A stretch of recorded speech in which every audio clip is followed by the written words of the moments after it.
very good. I couldn't be better than now. So you're coming off of a loss. How are you able to take what you learned in that loss and translate it back here for a win? Tu sors d'une défaite, comment as-tu été capable d'apprendre de ta défaite et d'arriver à remonter avec une victoire comme celle-ci?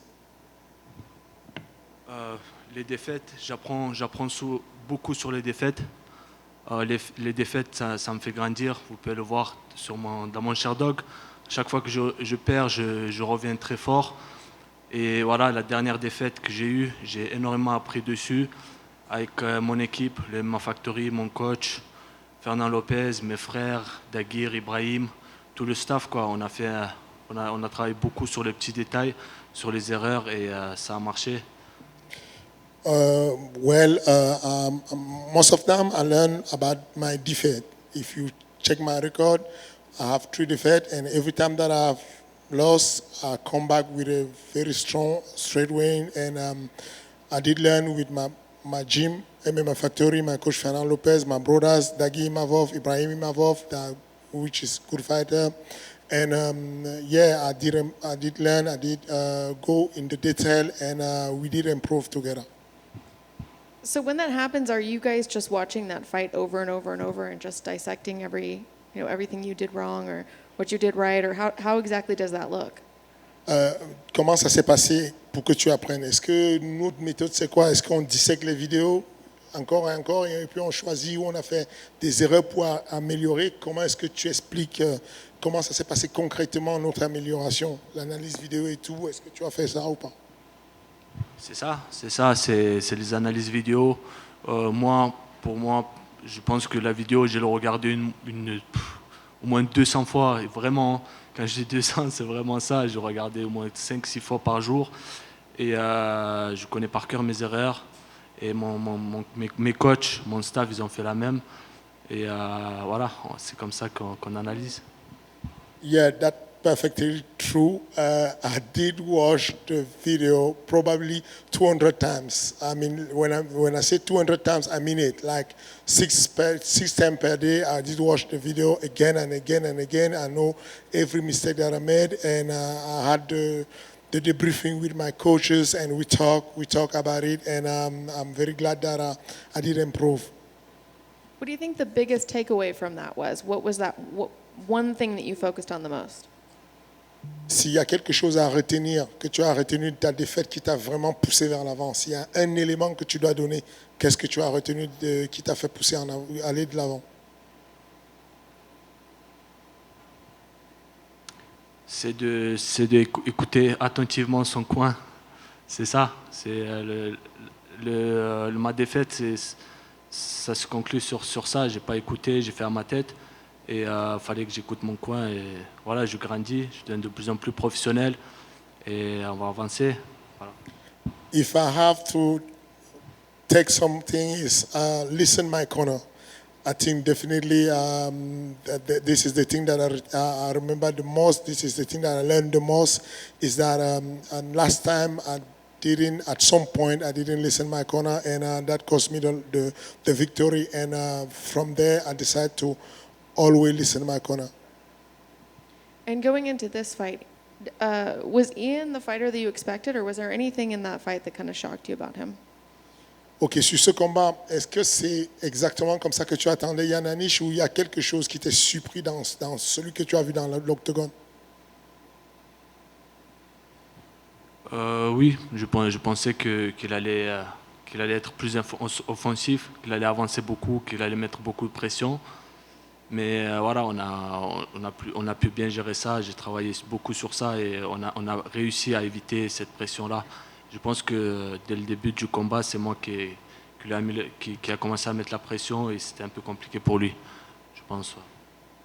Yes, that wasn't the one that I expected exactly. I thought that he would have more pressure on me. I thought that he would come all gun blaze and come to me and put me the pressure, but finally I'm the one who was taking the center and who was bringing him the pressure. So I was kind of surprised of that. That was a good surprise for me.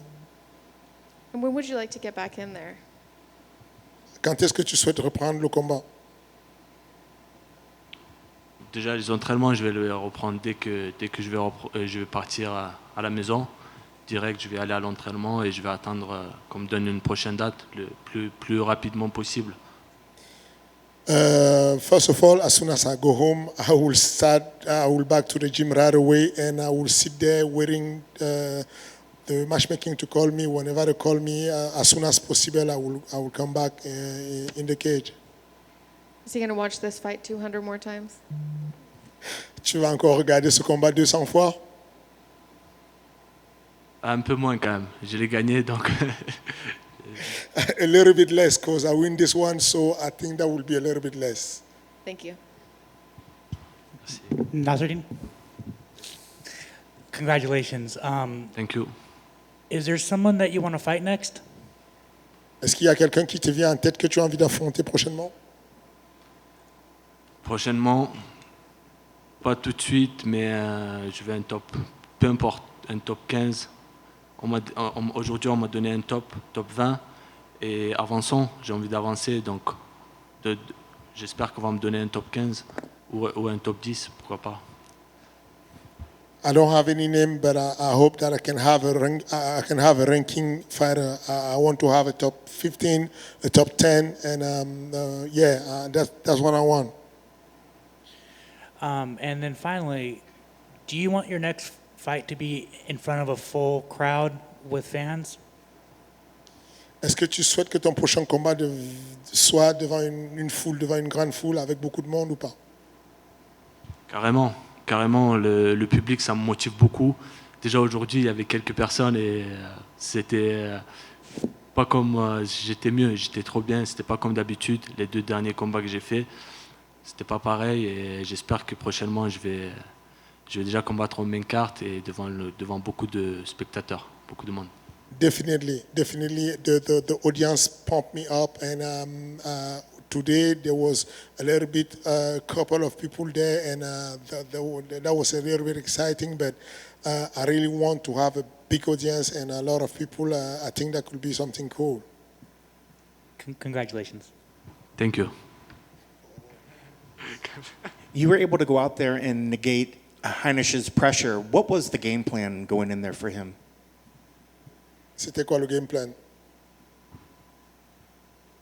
Le game plan, c'était de toucher sans se faire toucher déjà. Là, c'est la marque du MMA Factory. On touche et on ne se fait pas toucher. Et puis de faire attention à ses crosses, à ses amener au sol, de bouger beaucoup sur les déplacements.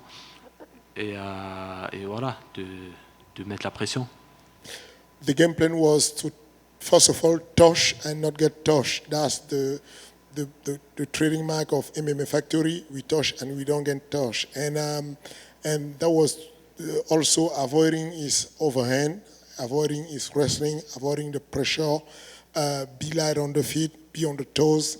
And that's mostly what we plan to do. And lastly, you talked about MMA Factory.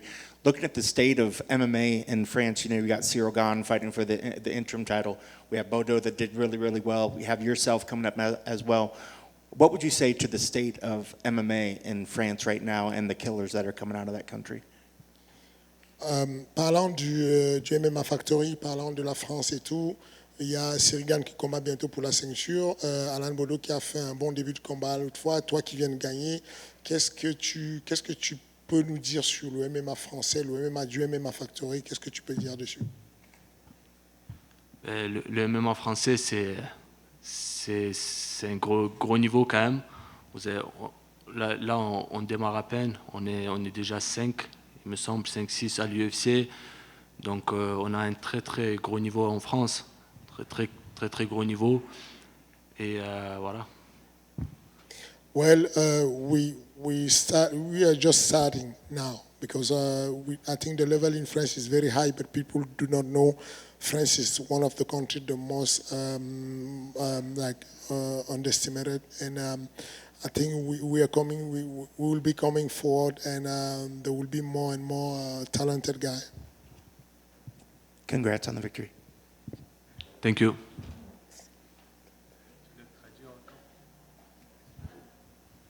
On est bon.